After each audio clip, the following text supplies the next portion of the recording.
ভারতের সামন্ত ব্যবস্থার ছবি আঁকতে গেলে কেন তা একখানা ত্রিভুজের মতো দেখায়? এই ব্যবস্থায় সামন্তরা কিভাবে জীবিকা নির্বাহ করত?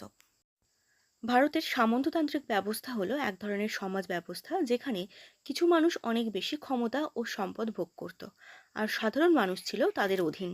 এই ব্যবস্থার একেবারে উপরিভাগে থাকতো রাজা, তার পরের স্তরে থাকতো কয়েকজন মহাসামন্ত। রাজা এই মহাসামন্তদের মধ্যে জমি ভাগ করে দিতেন। মহাসামন্তরা সেই জমি ভাগ করে দিত উপসামন্তদের মধ্যে। আর এইভাবে বাড়তে বাড়তে একেবারে শেষ স্তরে থাকতো সংখ্যাগরিষ্ঠ কৃষকরা।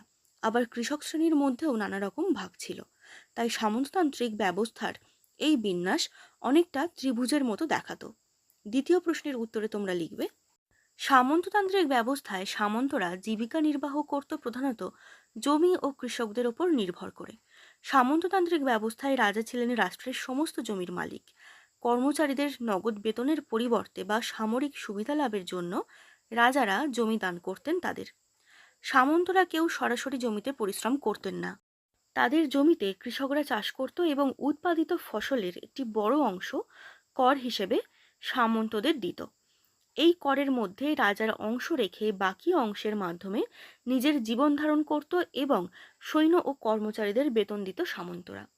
সামন্তরা মূলত জমির ওপর নির্ভরশীল ছিল এবং কৃষকদের থেকে কর আদায় করেই তারা জীবিকা নির্বাহ করত। এছাড়া যুদ্ধ, ব্যবসার শুল্ক এবং রাজকীয় অনুগ্রহ তাদের আয়ের উৎস ছিল।